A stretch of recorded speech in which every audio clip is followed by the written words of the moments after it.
On This Week in Enterprise Tech, Linksys and Netgear get backdoored, Christmas saved the Surface, and we talk all about our 2014 predictions. Twice on the set.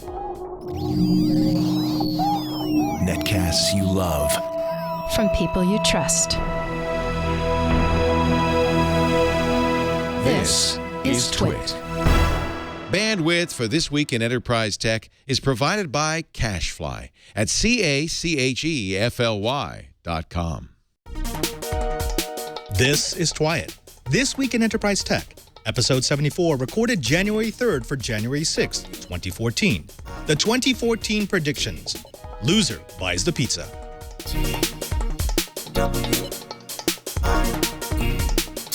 Welcome to Twiet, This Week in Enterprise Tech. It's the show dedicated to the enterprise professional, the IT pro, and the geek who just wants to know how the world is connected. And welcome to 2014. Okay, we need to put some post-process cheers and confetti. Okay, we'll work on that. I'm Father Robert Ballister, the digital Jesuit, your guide to all things in the enterprise. Thank you for the golf clap. But of course, I'm not alone. I'm joined by my great cast of conspirators, starting with Mr. Brian Chi, the father time, or are you the New Year's baby of the Geek and Tech? Oh, who knows? All I know is that I have a bouncing baby cold, and I'm trying to kill it. And I'm kind of feeling weird. Yeah, I got a little bit of that. I'm not sure if I got it from the New Year celebration or if I'm just tired. Curtis Franklin from Enterprise Efficiency, are you feeling a little bit under the weather? Not under the weather, feeling sad about the weather here in Florida because it's cold. Only made it up to about 48 degrees here in North Florida. And for us, that is a veritable ice age. But warmer and sunnier days are ahead. So far, we're going to call 2014 a great year. Well, gentlemen, congratulations on making it to yet another year of Twiet. As I mentioned at the last episode of 2013, it is always a pleasure to be with you, and we've got something interesting planned for the Twiet Riot. We want to talk all about our predictions for 2014. Now, it's a little bit of a different kind of a prediction show because Enterprise is not regular tech. We all know Enterprise lives kind of in a realm of its own. So we're going to get to what we think we're going to see in the short term, in the midterm, meaning before the end of the year, and in the long term of our Enterprise world. And then next year, for 2015, we'll be bringing it back and find out how close we were. But before that, there are a few Enterprise bites that I want to hit. This first one is actually a little bit scary. We have a story here from Ars Technica, how a user by the name of LOE Vanderbeeken found a vulnerability in Netgear and Linksys routers. Now, these are the DSL/router/wireless combinations that you see when you buy service from your major ISP. He scanned ports on his family's WAG200G, which is a Linksys combination device, and found it responding to port 32764, which is strange because normally nothing lives at port 32764. Now, he also found, by searching on the internet, that other products from Netgear and Linksys responded to that very same port. And so it got him thinking, what's going on there? What services are living beneath that 3276? He then downloaded the Linksys firmware, reverse engineered it, and found an interface listening there that allowed him to send commands to the router without the need to authenticate as an administrator. Now, off the bat, let me drop this over to you, Chibert. How bad is it that there's an undocumented listening port that furthermore allows people to just send commands that are automatically executed without any sort of authentication whatsoever? Oh man, this is a security nightmare. The worst part is you got to keep in mind, I don't think these guys write the base code, so the operating system for this thing. I have a feeling that we've got someone that made a mistake and left a diagnostic port or something like that open in this particular rev, and I think that's what we're going to find out when someone finally fesses up to what happened. Right. Yeah, that strikes me that this is probably something that was left in there during the testing phase, maybe a way for people to use like an app to get into the router and configure it. Maybe something that's left there for the technician who's actually diagnosing a modem from within. Because an addendum to the story is that this is not a port that is accessible from the outside world. So I couldn't just start hitting people's internet connection, their WAN connection, and try to get in. I'd actually have to be on the inside of their network. But it still is a little disconcerting because, Curtis, we've seen these sorts of exploits used before. They can only be reached from the inside, but what happens is any compromised computer inside the network can then start hammering on that port from inside the network, right? That's right. It's those horizontal vulnerabilities that start to become more and more important when you have vulnerabilities like this. As you say, all it takes is one badly compromised machine inside the firewall, and the entire network is at risk, especially when you have things like this. And again, I'm sure the Netgear is going to be saying, hey, you can only get at it from inside. It's not a big deal. That's true as long as you're sure that inside is secure. And we've passed the point at which you can assume that inside your network is secure. These days, you have to assume that attacks, that exploits, that vulnerabilities are going to come from 360 degrees. Cheebert, I was just thinking we should probably do a segment on using Nmap, right? Which is a nice free program that you can set to hammer all the IP range inside your local network, and just listen for any services that might be open. That sounds like something that people should get used to doing, not just trusting that the manufacturer is going to patch up a vulnerability. Oh, yeah. I actually run, there's two things that I run on a regular basis. I have the tool on my iPad and also on my Android. When I'm just sitting there listening to someone natter on in a long-winded meeting, I'll just go and scan their Wi-Fi network that they've let me onto and find out what's open. And then also I do a SNMP check to see who's left public and private open. Okay, sorry. Right there, it almost made me full stop. So what you're saying is if someone invites you to a meeting and gets you bored, you're probably going to break their security. Did I say that? Okay. All right, let's go back. Let's go back over to you, Curtis, because I don't want to get Cheebert into too much trouble. One last bit about this. The reason why we're so concerned about this on the enterprise level, even though this is about consumer level hardware, right? This is Linksys, this is Belkin. Typically, we wouldn't say, well, this is a problem for the enterprise. It's a problem because of BYOD, right? Because of VPNs, because people can get in through their home networks, because people can bring back infected devices, plug them into the enterprise network, and then suddenly what looked like a consumer vulnerability is now an enterprise-wide vulnerability. Oh, absolutely. You know, at a certain level with BYOD, anything that happens at the employee's house can happen inside your enterprise network. They're going to bring stuff from their teenage kids back to the enterprise. They're going to bring stuff from their own vulnerabilities. And there are even issues with the remote workers. You know, it doesn't have to be stuff that they're doing on their own time. These days, many companies allow remote working from, and the storm that we're getting up in the Northeast today is a great example. I know of a lot of companies that told their employees, hey, don't come in, work from home. And that means that they're working from whatever home environment they've got. Now, all of a sudden, that home environment is part of the enterprise network.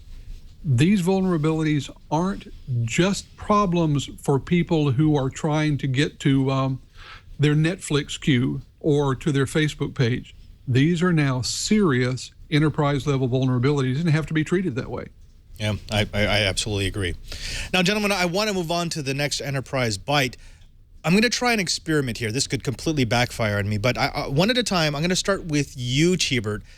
If I say Microsoft Surface, give me the first word that you associate with that.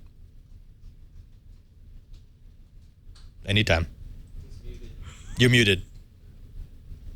No, you're still muted. Course. Yeah, no, I'm not now. Yeah, experiment. Experiment, okay. Curtis, same to you. Microsoft Surface. Consumer. Consumer, okay.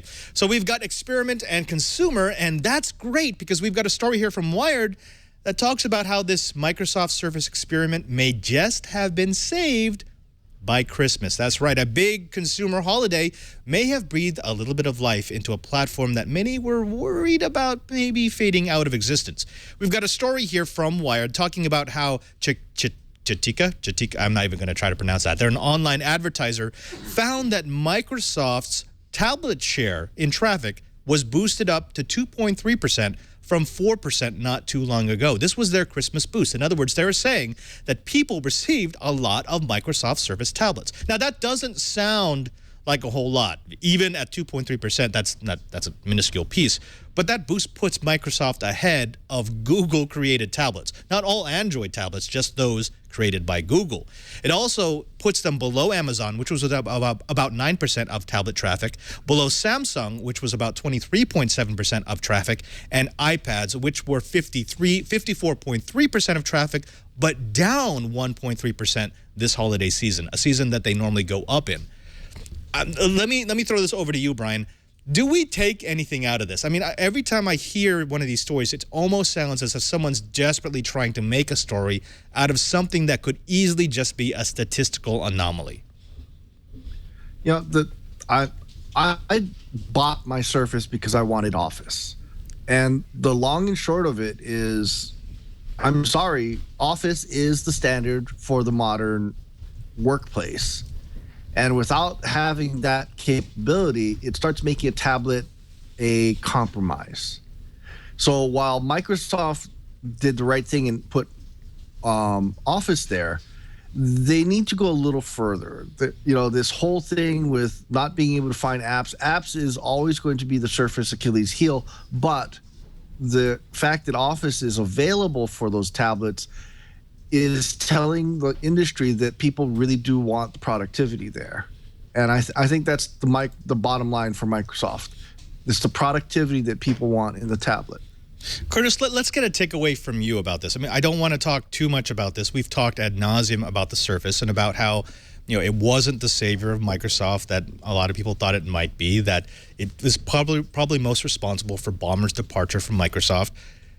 Is there, as Chibert said, is there a way for Microsoft to rejigger this thing, to make it a more compelling product, to make it that bridge between Microsoft's enterprise class solutions and their consumer class solutions? Or is this just a little blip that's going to go away eventually? Well, to me, there are two takeaways here. One is that we shouldn't read too much into one season. Yes, there was a blip, but in the consumer world, we do see things bob up and down based on a bunch of factors. One of those factors does deal with the question that you ask, and that's how Microsoft can make this more attractive. Something that we saw at Microsoft TechEd, where they offered attendees a Surface and a Surface Pro, each at a remarkably low price, was huge lines. I mean, lines that lasted hours to get these machines at, I think it was $99 for the Surface and $299 or $399 for the Surface Pro. There is a point at which people do see the value of the device matching the price that they're charging, and I suspect that there was some discounting going on. The problem for Microsoft is if the consumer sets that perceived value at a price point that Microsoft can't sustain. Now, they do have the Amazon option. A lot of people acknowledge that with the Kindles, especially the higher end ones, there's no way that Amazon's making any real money, but they have figured out that when people buy a Kindle, they spend more money at Amazon. They're really willing to have that be a loss leader. If Microsoft is willing to do the same thing with the Surface, then they'll hit a low price, the value proposition changes, and at that point, it could indeed become a major power in the industry.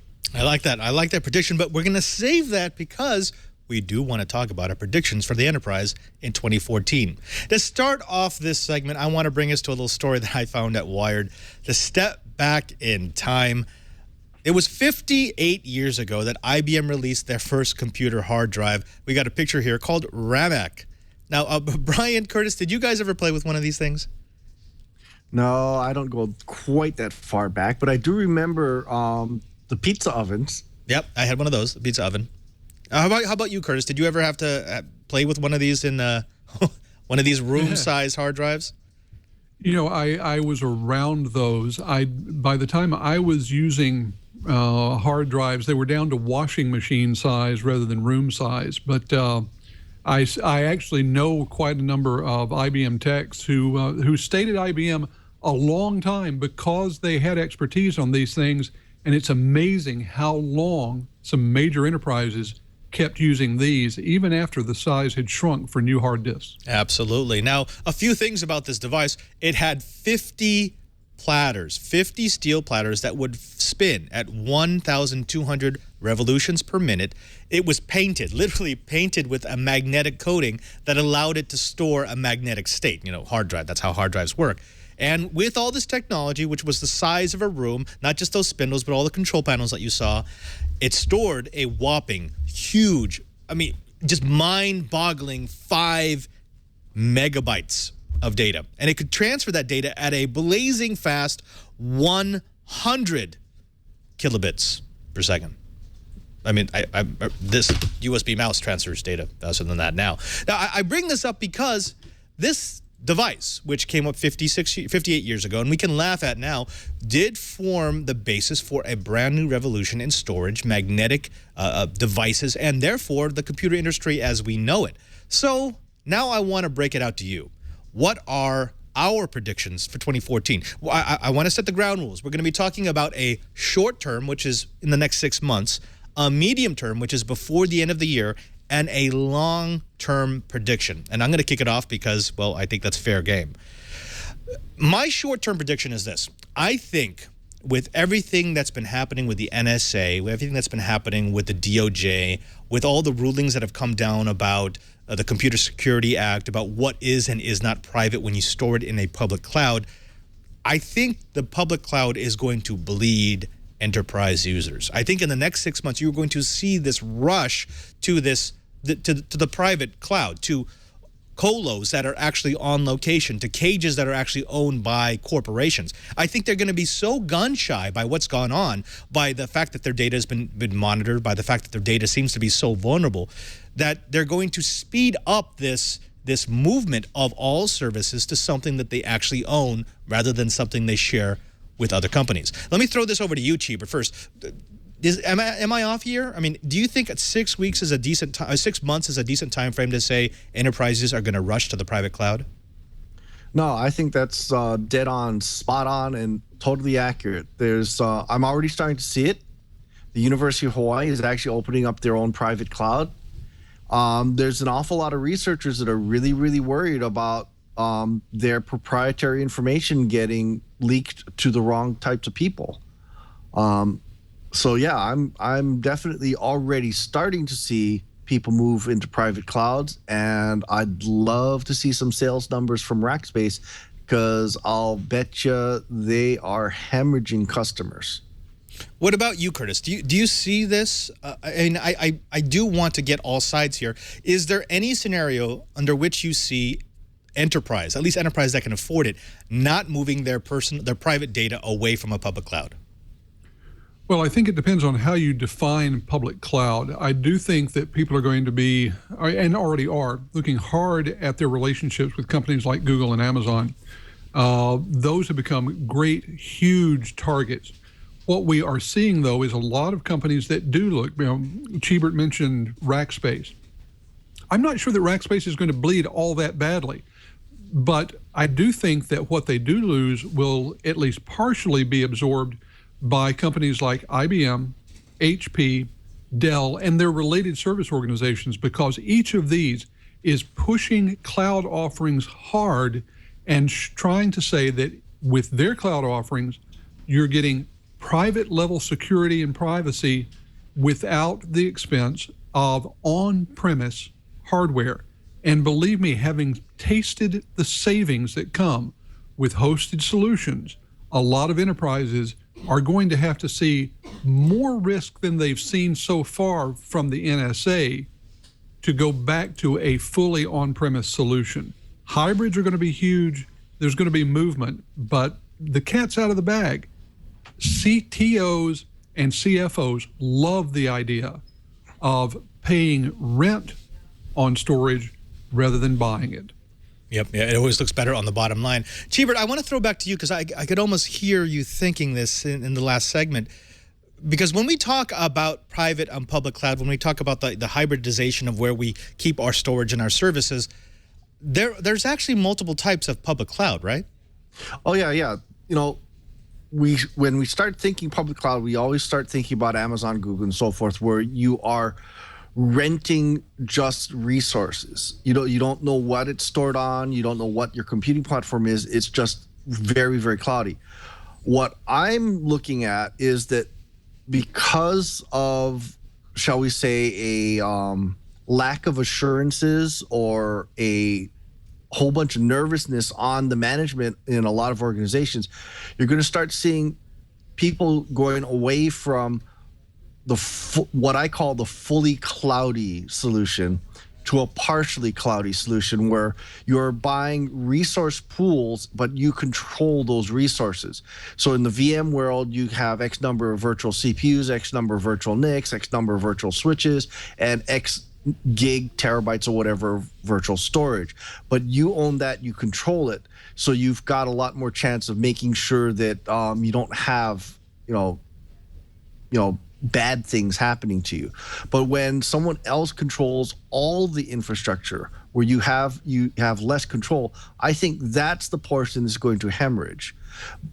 So they're either going to pull into fully private clouds where it's on their premise, or they're going to pull back into their resources so that it's a publicly hosted private cloud, so the hybrid cloud. All right, gentlemen, this is a moment of truth. We're going to vote now so that we know forevermore what we thought about this prediction. Of course, I'm going to say yay. I'm going to say yes, we're going to see a rush from public to private cloud. Cheebert? I say we're going to see a rush from public cloud to hybrid clouds. Okay, public to hybrid. And Curtis? I think I'm going to agree with Cheebert. Public to private is one of those things where the costs just get in the way. Hybrid is where we're going to see a lot of companies going. All right, so I'm alone thinking that we're moving into entirely the closed cloud. We are, in fact, according to our other two hosts, going to move to some sort of hybrid. And, of course, they're going to be right because they're a lot smarter than me. But let's talk about that. Cheebert, you've got a short-term pick here. Tell me about it. And you're muted. Yes, of course. I am muted. Oh, hold on. Where is it? Okay, short term. I'm going to predict that we're going to start seeing a lot more people finally taking advantage of back-end processing. The model that's like Google Translate or Google Glass, where the device that provides your connection into the cloud is relatively lightweight. So the Google Chrome, an Android tablet, or so forth. But it formats the query so that the back end can go and chew away at it. I'm going to start seeing, things like, Microsoft's demonstration was absolutely staggering, where the speaker would be speaking in English. It would talk to a very large back-end system, not only translate from English to Mandarin, but it also took his inflections. As the toolkits start becoming more and more available and easier to use and less confusing, we're going to start seeing a lot more people putting the back-end processing so you can do really, really spectacular things with relatively lightweight devices. Curtis, what do you think about that? It sounds like the old mainframe idea where the device you hold does very little. All it does is display, and all the processing, all the muscle is away. It's a corner that you don't see. Oh, I think you're absolutely right. This is a return to the mainframe model. I've said before, I think that it's amazing that it's taken us 50 years, and basically what we've done is reinvent the mainframe. Yeah, isn't that strange how we've come around circle like that? Cheebert, I like it. I think your prediction is spot on. I think, yeah, we're going to see more of this. We already are. I mean, when you talk to devices like Siri, or when you talk to Google now, it looks like it's happening on that device, but the main processing is actually being done in a server farm in some nondescript place. So let's do a quick vote on that one. Do we think that more processing is going to be done in the background, mimicking the old mainframe style? I'm absolutely yay. I'm all for that. Cheebert? Yay. Yay. And Curtis? Big thumbs up. Big thumbs up. We're all thumbs up. And now that guarantees we're going to be wrong because we didn't have a dissenting voice. What did they call that in World War Z? The 12th man or the devil's advocate? Something like that. I don't know. All right. But Cheever, you had one more short-term prediction. Hit it. Okay. Security problems. This whole thing with Snowden, the NSA monitoring, everybody's going crazy about security. But I think we're finally going to start seeing things like Google Authenticator start getting some traction. People are finally learning what multi-factor authentication is. We're starting to see it happening definitely on Facebook with their code generator. I think this is going to be the next 2 quarters of multi-factor authentication. Okay. I'm going to take the line here that this is a hard push. So this is a short term. So within the next 6 months, I believe that multi-factor authentication is important. I don't think we're yet at the point that they're willing to invest the training dollars and the resources it will take to make people use two-factor authentication. What about you, Curtis? You're muted. I think that what we're going to see is a lot of companies and a lot of analysts watching one piece of hardware, and that is the iPhone 5S. They're going to be looking and trying to figure out the usage patterns on that. I think in the next 6 months, we'll start to see companies do their analysis and come back and start to tell us whether or not consumers are using multi-factor authentication. If we're seeing consumers embrace it, then I believe that within 6 months, we may start to see companies moving in the direction of multi-factor authentication.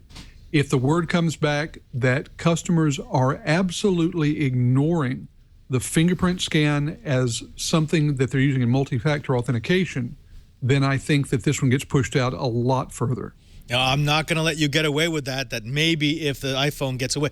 Cheebert, okay, for you, will we see multi-factor authentication get a large rollout in the next 6 months? Yay or nay? Yes, indeed. Yes, indeed. Especially because of Microsoft and Facebook. Okay, Microsoft and Facebook will drive it. Yes, indeed, in 6 months. I'm going to say no. I'm going to say it will happen eventually. Definitely not in the next 6 months. Curtis, over to you.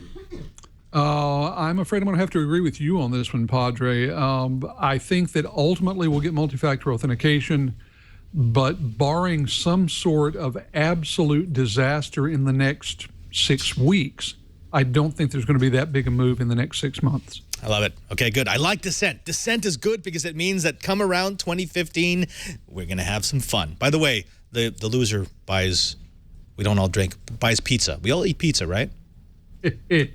Yeah, pizza sounds good. Loser buys pizza. Okay. Let's go over to you, Curtis. You've got an interesting short-term pick. You want to break it down for us? Yeah, unfortunately, both of my short-term picks are bad news. The first is that sometime in the next 6 months, I think we're going to see a major healthcare organization get hacked in a way that releases significantly private data, up to and including genetic data for a fairly significant number of patients.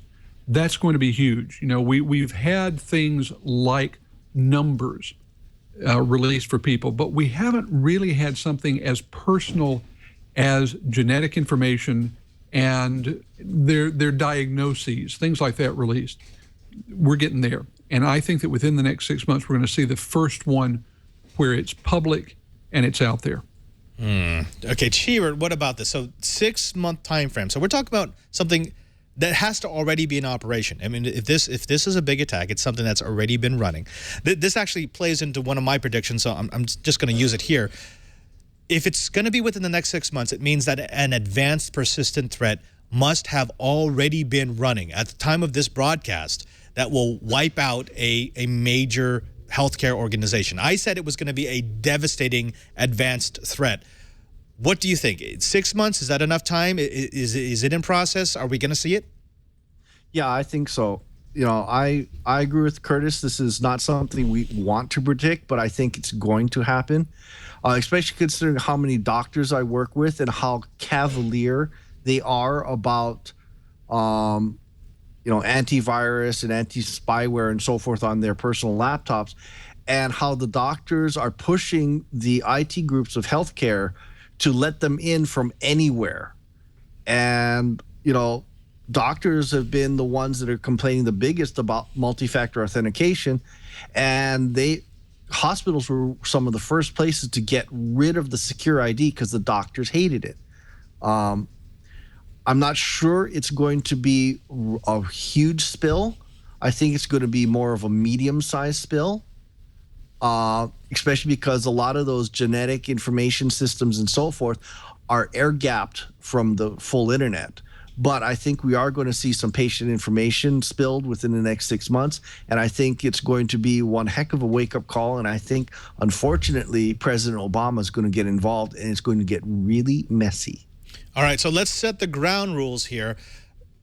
Can we say if it's going to be a breach within the next 6 months, it has to be a reported breach? It can't be a rumor breach. It can't be, well, we heard about this breach a year ago. It's going to be within the next months, we're going to hear a story that's confirmed that says they lost X million patient records. Can we agree on that? Yeah. I can go with that. Okay, so Curtis, your vote, yay or nay on this? 6 months? It's my prediction. I'd be kind of silly if I didn't say yes. I want to give you the option. Okay, so you're a thumbs up. Cheebert, thumbs up, thumbs down? Yeah, definitely. Gonna happen. I'm going to be the naysayer. I'm going to say thumbs down. I'm going to say we're going to see it. Absolutely. I think it's going to happen. I don't think in the next 6 months. I think maybe a year, maybe 2 years. But we'll see. So, Cheebert, record it. Write it down. You've got one more short-term prediction, and dang it, Curtis, it's also nasty. Tell us about it. Yeah, I wish I could be more optimistic for the first half of the year. Here's one where I think that in the same way that enterprises are using big data, the bad guys are too. And so sometime and I think it's going to be in the next 6 months, we're going to see a release of personal information, and the first response is going to be, where on earth did it come from? The answer is going to be that it was put together out of publicly available data by criminals using big data techniques. We're going to see the first big data driven vulnerability. And I think that while it might or might not include something like credit card numbers, it's going to have enough information to allow for identity theft. It's going to have enough information to allow for major access to personal data, and it's all going to come from publicly available data that was crunched by a criminal big data network. Oh, okay. I really like this one. I should have taken this one. Cheebert, over to you. So someone's going to figure out how to use publicly accessible data sets to do something bad. I think that's the prediction. What do you think? Pretty much. I'm totally in agreement. As part of one of the briefings that I've had when we started talking about classified information and our friends in mainland China, there's a description saying that the bad guys are very patient. They will collect grains of sand, which we cast off carelessly. But if you're patient and you do it long enough, you collect enough grains of sand, pretty soon you have an entire beach. Yeah. I think that's what's going to start happening. Big data is going to allow us to vacuum up these little grains of sand and construct a beach much quicker than we all thought it would happen. Yeah.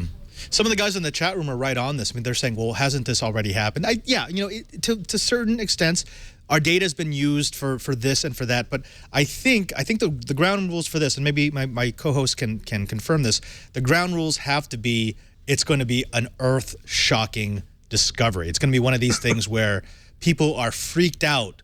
They actually reverse course on the amount of public data they release because someone figures out a way to use their public accessible data to do something really, really wrong. Can we agree on that? Yeah, I've actually gotten to the point where I lie on a lot of my data that I put into survey forms. I totally lie. I lie on everything. And let me say, I think it's going to be one of two things. It's either going to be notable because of the size of the breach, or it's going to be notable because of the individuals. Imagine what would happen if it were, for example, legislators, Congress people, high government officials, or if it were celebrities. people in the public eye. I think it's going to be one of those two, either sheer quantity or high-level, very public, specific individuals who are hacked in this way. All right, so here it is. Thumbs up, thumbs down. 6 months. It's going to be notable either because of the amount of data or because of the person or entity that collected it. Within 6 months, we're going to see some use of big data that is just shockingly horrible. And I'm gonna give it a thumbs up. I'd say 6 months, absolutely. That's a doable time frame. Gilbert? Ooh, I don't know. This is a tough one. Yeah, I'm going to say thumbs up. Okay, very thumbs up. possible. And Curtis, you give your prediction a thumbs up? Wow, 3 thumbs up. Okay, we are naysayers. We think the world's going to end. We're just negative people. We really are. Wow. All right, so that's our short-term predictions. That's within the next 6 months. Let's move on to our midterm predictions, and I want to start with you, Chibert, because you've got one that's not doom and gloom. Thank God. That's you. Okay, so medium term. I'm a maker. I love being a maker. I think makers are going to be the people that are going to drive the Internet of Things. You know, I'm building things like internet connected sound pressure meters so we can find out what's going on, you know, how loud it is and what key and place like that. So I'm predicting makers are going to be putting out enough internet connected things that the big manufacturers like LG and, you know, Kenmore and, you know, all these other people are going to say, oh my God, there's actually a market. We better catch up. I like this. Okay, so your prediction is that within the this is medium term. So within the next year, the maker movement is going to go to the point that the boutique, the interesting little tidbit that people make and pass on from bot to bot to bot or from community to community to community is actually going to force the retail market to change their game. Did I read you right? You got it. Okay, Curtis, what do you think about that? Is there enough gas in the maker tank to change the way they do business because of the fear of losing out on those sales? I think that it may well be. I think it's going to be limited. I don't think it's going to be something where there's wholesale change in any of these areas, but I think we are going to start to see a response. I mean, in a certain way we already have. And I'll tell you the company that has really shifted more than any other to respond to the maker world, and that is Radio Shack. If you looked at Radio Shack from 3 years ago, they were doing their best to become just another cell phone provider. I mean, they had cell phones, they had cable television or satellite television systems in there. They were lost. Now look at them. They have gone back and embraced the maker community. They have kits of things. They are eating this up. They won't be the last.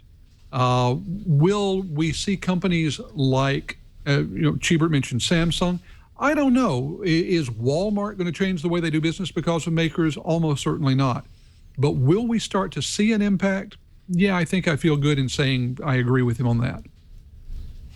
Interesting. I don't know. I don't know what to think about this. I like this idea, but although I think the maker movement will continue to grow, I don't know if it's enough to force retail hand, especially since for now, these machines, these bots, this movement, it's not making things that are really durable or really usable. They're making things that have the promise of being really durable and really usable.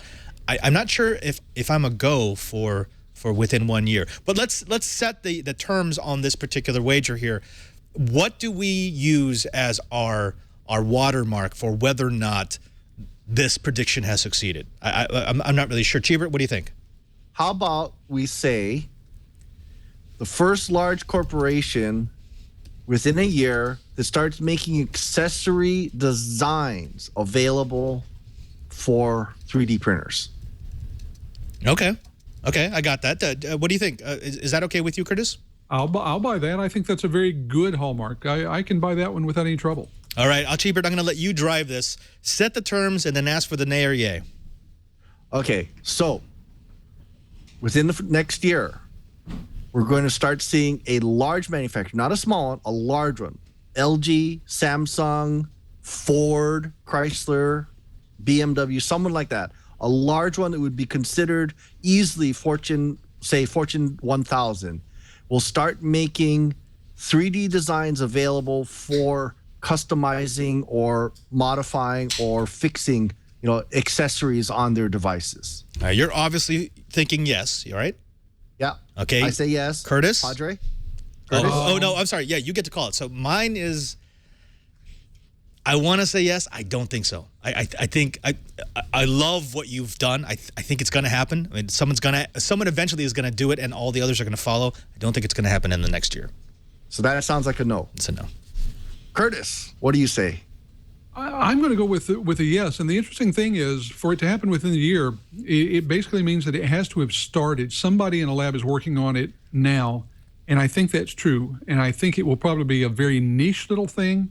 I think it will have a high advertising value, but I do think that it will happen. Wow. Within the year. Okay. Well, I like that. Actually, we've gone from being pessimist to being optimist. I like that. See, that's the magic of Twiat. Let's go over to you, Curtis. You've got a medium-term prediction for us. Lay it on us. Well, my first one is one that, and I'll be honest, this is one that I heard about a lot when I went to the Gartner Symposium back in October. Autonomous systems are going to increase their presence in enterprise life in some significant ways. Now, we're hearing a lot about autonomous systems, especially in terms of automobiles, autonomous cars driving themselves with us just as passengers. That's certainly not within a 12-month time frame. But I think we are going to see significant increase in the number of factory automation, manufacturing facility, mining or other resource extraction applications where autonomous systems are being used instead of putting human beings in harm's way. The corollary of this is that I don't think it's going to stay just out in the field. I think we're going to start to see decision support being automated. In one instance, we can talk about program trading, but the techniques and the principles behind things like program trading are going to move into more mainstream business applications. We're going to see autonomous systems making significant decisions for the enterprise in situations where we're not depending on a microsecond by microsecond response time. I like this. Okay, so to clear this up, to people who didn't quite understand what the prediction is here, we're not just saying there's going to be more use of automated systems, because of course we're going to see far more automated systems in the future. What you're saying is that same sort of logic that goes behind those microtransaction, microsecond financial systems, we're going to start seeing in devices that actually do things in the real world, right? That's right. And to put it another way, this is something, the difference between an automated system and an autonomous system is that an automated system will reliably do precisely what you have programmed it to do over and over and over again. Most assembly line work is an automated system.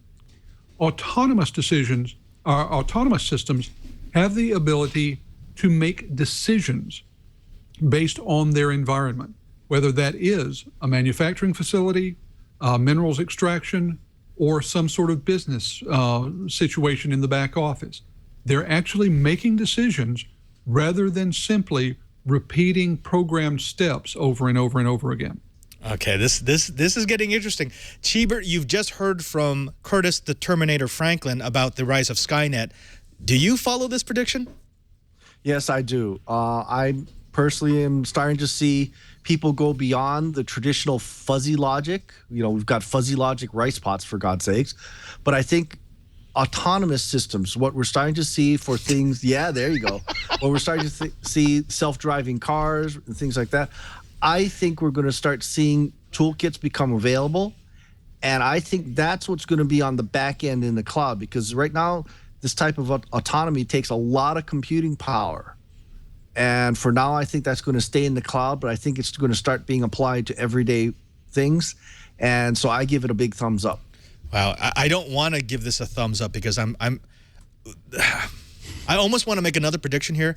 It scares the pants off of me that if we have these autonomous systems, like for example, let's say I know there are a few vendors that have semi-autonomous defense systems for their networks, that they will automatically respond and change the network configuration in trying to reduce the effects of an attack.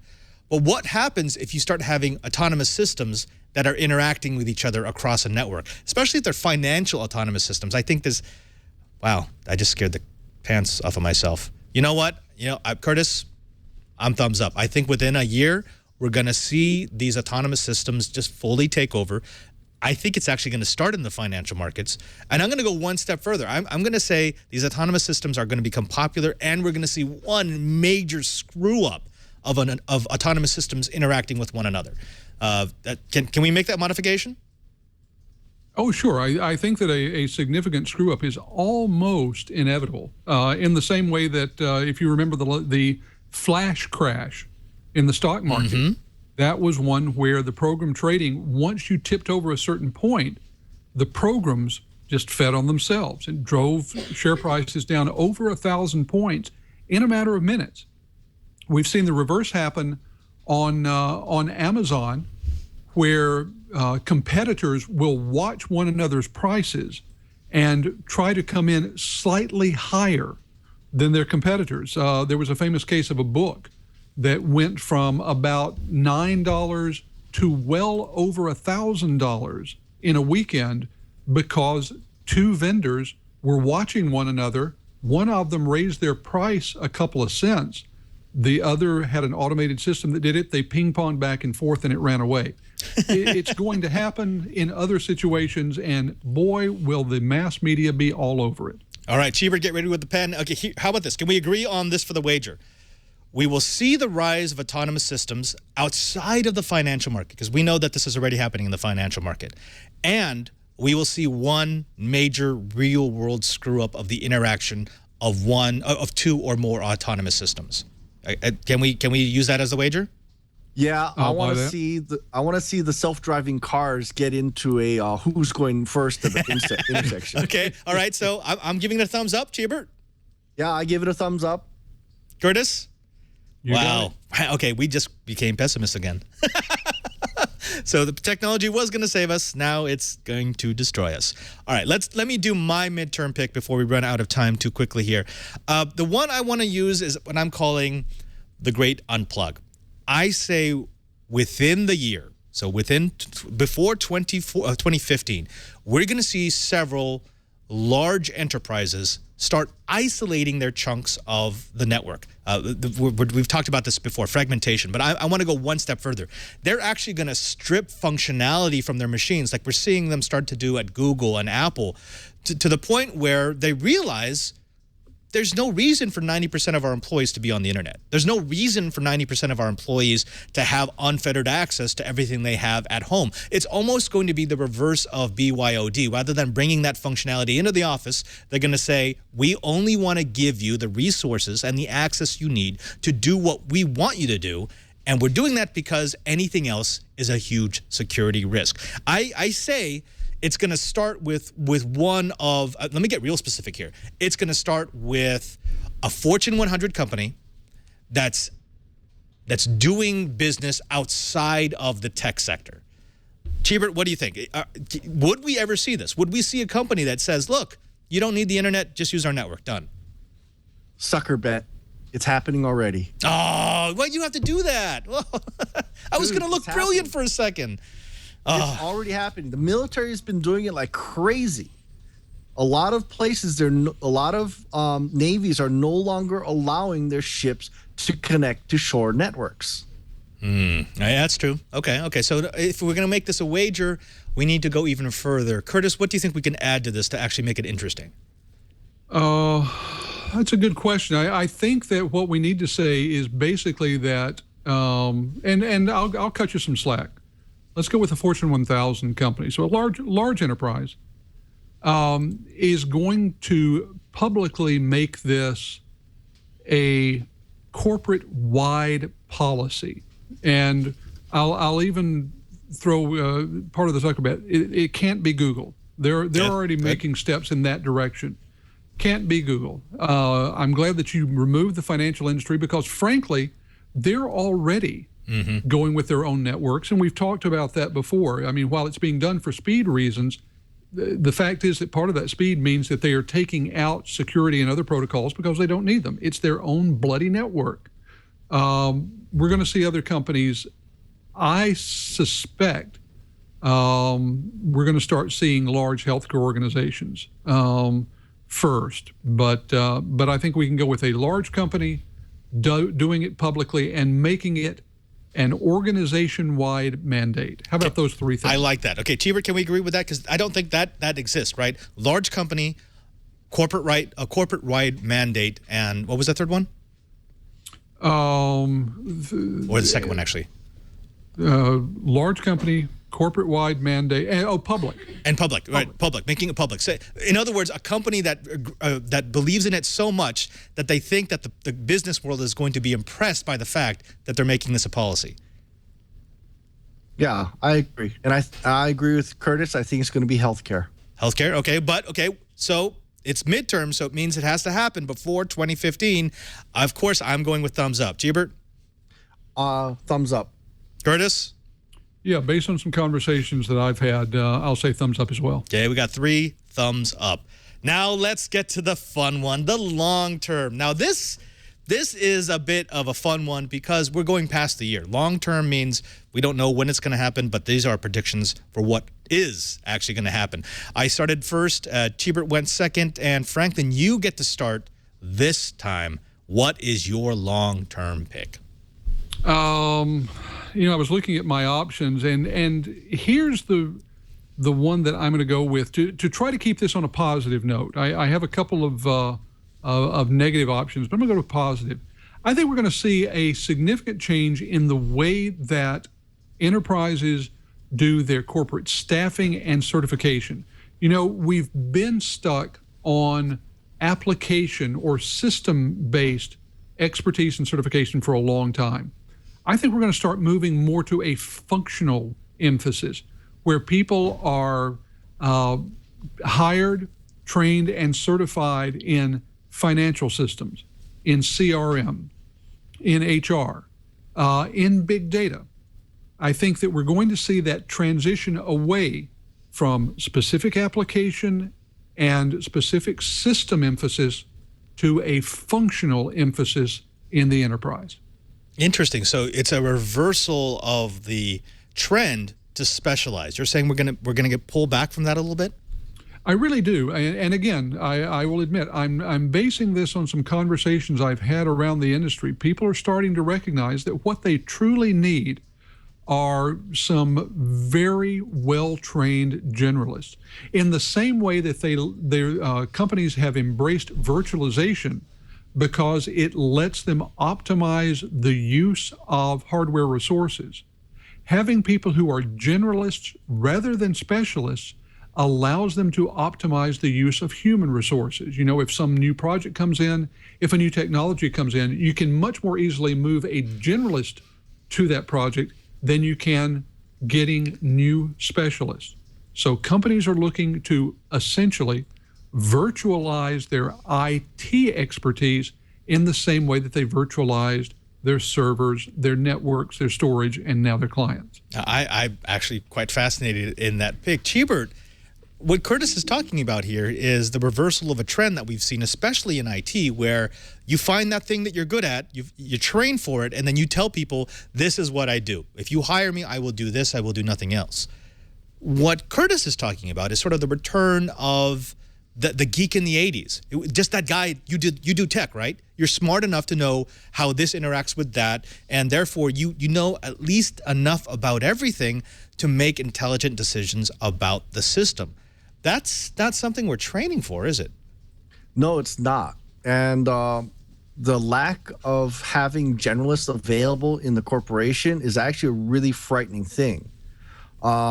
When you start going back to the original universities, say back in the time of Marco Polo and so forth, the universities trained generalists because you had to know a little bit about everything. We got very specialized, and now we've got people saying, oh, it's just not my job. I happen to be a generalist. I think generalists are more efficient. In fact, the General Services Administration Office of Information Security thought so much of a generalist that they made me senior computer scientist so that I could be sent just about anywhere to go and fix screw-ups. I think corporations are going to start saying the same thing. So, Curtis, big thumbs up. And actually, it looks like the chat room agrees with you. We've got Scott H., who says lack of generalists usually leads to outsourcing. I think this is something that maybe IT people see more clearer for the trees, because we actually have to work in it. When you have a staff who can only do a very limited number of things, even though if they can do it well, it's sometimes very easy to waste resources because you don't have that particular task available, or because you don't have someone watching the shop telling them where they need to spend those resources. Curtis, that's spot on. We're not going to vote on these because there's no time frame, but can the three of us agree that this sounds like I'd actually like this to happen? Yeah, I definitely would. It's that whole thing. If someone only knows how to use a hammer, they're going to use a hammer for everything. If you're a hammer, everything looks like a nail. Yeah. Curtis? No question. Like I said, I've been talking to CIOs, and this is something a number of them are saying. So I think that it will take, this is a long term, because it's going to take a while, because there are a number of companies out there, especially in the education and certification spaces, who have a vested interest in continuing to train people for, well, what they already have programs for. But it is going to change, and the enterprise is going to drive that change. Nice. Chibert, let's go to your long term. And you've got one that I kind of like. Break it down for us. Okay, I think cloud desktops are going to become the norm. And the traditional desktop computer is going to fade away, except for very specialized situations like laboratories, high-end computing, and things like that. Thin clients are going to become much more normal. In fact, if we cut to that URL that I have in there, Dell is going to be shipping probably this month a new product from their Weiss division, the Wise guys. And this is called Ophelia. And Ophelia is going to be a $50 HDMI plug that you just plug into any HDMI monitor, and it will turn it into a full thin client. It's going to be really cool. It's going to change the industry. And we're going to start seeing things that are very much going to look like mainframes. And when you can go and take something like Ophelia and stick it into, say, a 60-inch TV in a boardroom, it's going to be the executives that are going to be driving a lot of this move to thin client, because they're going to love to be able to go and start something off on their desktop at home, be able to go and hit the ISP and say, hey, I want a managed desktop. I don't want to have to maintain a machine at home. I'm going to run things there, and then I'm going to jump to the office, and I'm going to be able to log in, and that simulation is still running, or that spreadsheet is still sitting there on desktop, and then I can move over to the boardroom. I like the idea. Managed desktops, I think, are something that's going to be coming. It's going to be the workstation is going to become cloudy. So that's what I'm predicting in the long term. The workstation is going to become very cloudy. I like this because it goes back to the very first few episodes we ever did of Twiat, where we're talking about VDI. And VDI had a lot of promise back there, and it's sort of been building, but I think the buzz has dropped off a little bit. Everything that we talked about in the short and midterm predictions, when you talk about moving away from public cloud, when you talk about building up your own resources, it does still seem to be pushing us towards VDI. What do you think, Curtis? Is this prediction, this long-term prediction, that the desktop and the personal device is ultimately not going to matter because your services are stored someplace else? Does that sound to make sense to you? Oh, absolutely, because it solves so many problems. And I'll admit, when I was in Austin, I did hear a lot about Ophelia. And I'll tell you another area where Ophelia is going to solve a bunch of problems. We've mentioned before, healthcare. Doctors are horrible about doing things properly when it comes to security. But imagine if each physician's personal desktop were on a thumb drive. They walk into a room, shove it into the side of a flat screen that's on the wall, and they have their own system. That's the one that they're going to love, because at that point, they keep it with them. Maybe this is a place where we do see some sort of biometric. It takes their thumbprint as they're putting it in. They're up and running. They don't have to remember lots of stuff. They will eat this up. Dell is huge in healthcare, so they're going to be pushing it in that direction. I think that Cheebert is absolutely spot on with this one. Yeah, I like it. All right. Well, let me do mine, and then we can call it a year. The thing that I see in the longer term is, it actually touches on a story we covered not too long ago, and that is the death of perimeter security. I think it's inevitable that we're going to get to a point where we realize there is no longer that green zone. You can't say we're going to defend our network at this point, and then once you pass that point, you can do whatever you want. What we've seen from advanced persistent threats that Raphael Mudge has shown us, what we've seen from attacks that have been taking place within compromised networks that allow for BYOD policies, what we've seen even from networks that have some sort of backdoor built into their encryption, is that you can no longer assume that any connected device is safe. You have to assume that anything that's connected to anything else will be, at one point or another, owned. No matter how much it's updated, no matter how secure you think it is, no matter what kind of policies you establish. My long-term prediction is we're going to move to a model of trust no one. But that's easy. That's easy. I could say, yeah, we're going to trust no one. I think it's going to go one step further.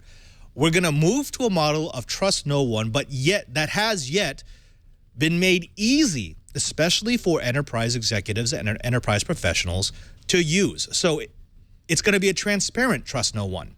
It's going to be one of these developments, one of these technology companies that is going to produce a solution that removes the protection at the perimeter, moves it inside the network, and instead has very rigorous authentication between devices and between resources, always just assuming that it's going to be attacked and always looking for the most rigorous form of authentication that it can before it grants resources.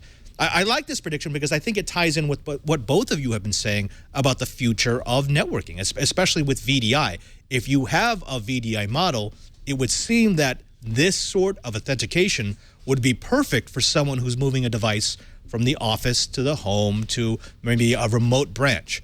Cheebert, what do you think? Do you think we're going to see the end of perimeter security? I don't want to say yes. I think it's going to be a shade of gray. I think it's going to be a very long time before perimeter security completely goes away. But yeah, I do agree. The traditional definition of perimeter security is going to shrink. And I think VDI is going to be doing the shrinking. Yeah, I think you're right. I think that's going to be a natural shrink point. People are going to say, wait a minute, if I'm doing VDI anyways, why do I need to protect a perimeter? There is no perimeter. The perimeter is me.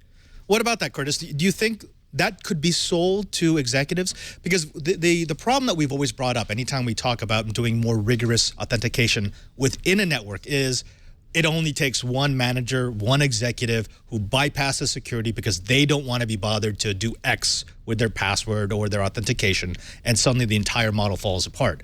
But if we do move to VDI, I think you could get this sort of centrally resourced, centrally located, centrally managed resource that can be rigorously authenticated without much cumbersome effort on the part of the user.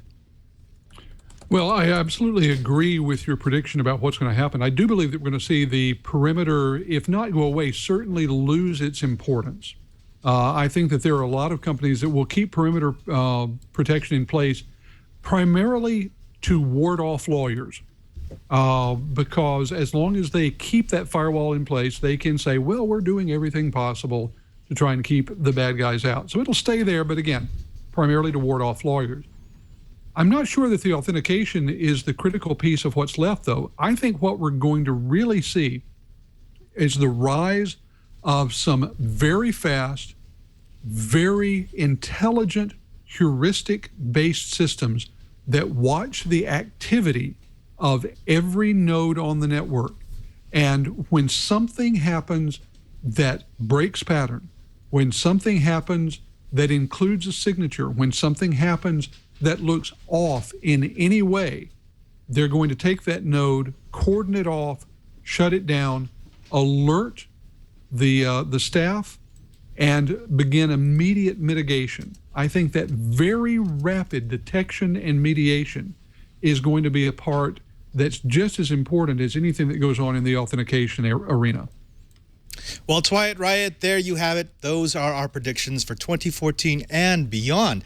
It's actually nice to get to this point where we can say we've been going a full year, and now we're in this mode where, yeah, let's predict the future. We're going to come back to this episode in 2015, and we're going to see how close we were. And I'm going to go one step further. I've got a couple of the Twiat Riot who are working on a little survey that will allow you to place your votes for who was right, who was wrong, and who's buying the pizza. Gentlemen, I want to thank you very much for being here. As always, you know how much I appreciate having you as my co-host. This show wouldn't be possible without you. Cheebert, tell me what's going on. Where can they find you? What are you doing in the new year? I am ADV, NETLAB, there you go, at Twitter. I don't think I'm going to be changing the Twitter handle, only because the guy that actually does own Cheebert might actually let me have Cheebert. I don't know. I'm still trying to get a hold of him.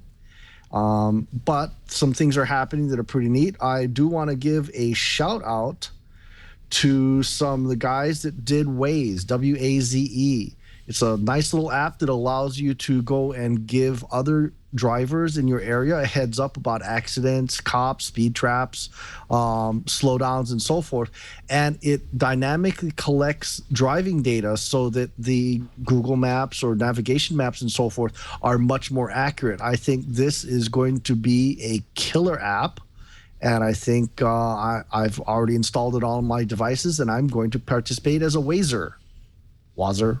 Whatever. Whoa. Yeah. Okay, so Cheebert, down with the Waze. What about you, Curtis? What's going on at Enterprise Efficiency? What wonderful things will you be doing in the new year? Well, I've been looking at some new ways to tell the stories of the CIO, and we're going to be bringing those out. We're going to be looking at CIOs, senior IT executives, IT from the strategic standpoint, and I think I've got some very interesting ways to tell some new stories. So I'm hoping that folks will come by later on in the month of January, see these new ways, let me know what they think. You can always follow me on Twitter. You can see my handle down there. I'm also on Google Plus. Look me up. I'm a nice guy. Don't bite. So reach out and touch me with any kind of stories you have. Love to tell the stories of the people who make IT happen around the world. Make IT happen. I like that. That's actually a good tag from. And I will see the both of you after CES when I get back, and hopefully not come down with the confunk. I want to thank both of you, but I also want to thank you. That's right, you. You're our listener, the person who downloads our podcast or who watches it live. You spend an hour each week listening to the best dang enterprise podcast in the universe, according to 100% of the doges that are currently in the brick house. And you know what? We want to do something special for you.